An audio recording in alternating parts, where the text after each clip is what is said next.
வணக்கம் மக்களே. பாருங்க, நாங்கள் அவலில் பாயசம் பண்ண போகிறோம்.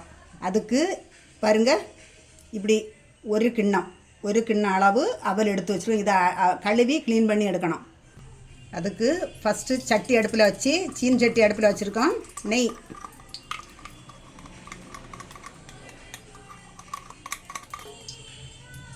பாருங்க, ஒரு டப்பா நெய்,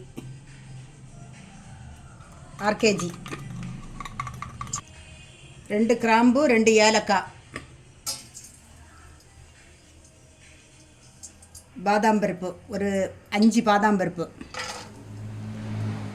ஒரு பேரிச்சம்பழம்.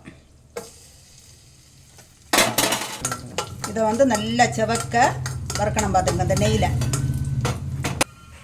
செவக்க வறுத்துட்டு இந்த அவலை தட்டி இதில் வறுக்கணும். இந்த நெய்யில் இது நல்லா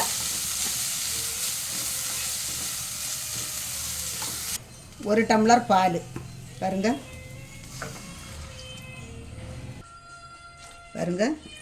அந்த பாலுக்கு அளவு ஒரு டம்ளர் தண்ணி கூட ஊற்றிருக்கோம். இது இனி கொதிச்சு காயட்டு.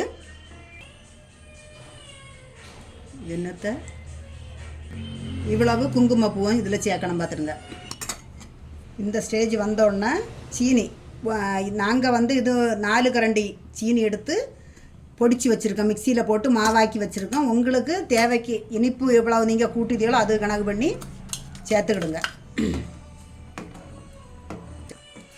பாருங்க, அவலில் பண்ணின பாயாசம் ரெடி ஆகியாச்சு. இதை இனி கப்பில் எடுத்து வச்சு குடிச்சிட வேண்டியதுதான். இதுபோல் பண்ணி பார்த்து குடிச்சிக்கிட்டு இது பிடிச்சிருந்தா லைக் பண்ணுங்கள், ஷேர் பண்ணுங்கள், சப்ஸ்கிரைப் பண்ணுங்கள். அவல்லையும் பால்லையும் பண்ண பாயசம். வணக்கம். பாருங்கள், நாங்கள் அண்டி பருப்புக்கு பதில் பாதாம் போட்டிருக்கோம். உங்களுக்கு தேவைக்கு அண்டி பருப்பு போடலாம், கிஸ்மிஸ் பழம் போடலாம். எப்படி பாயசம் ரெடி ஆகிடுச்சு. இது பிடிச்சிருந்தா லைக் பண்ணுங்கள், ஷேர் பண்ணுங்கள். சூப்பர் சுவையில் பாயசம் ரெடி ஆகிடுச்சு. வணக்கம்.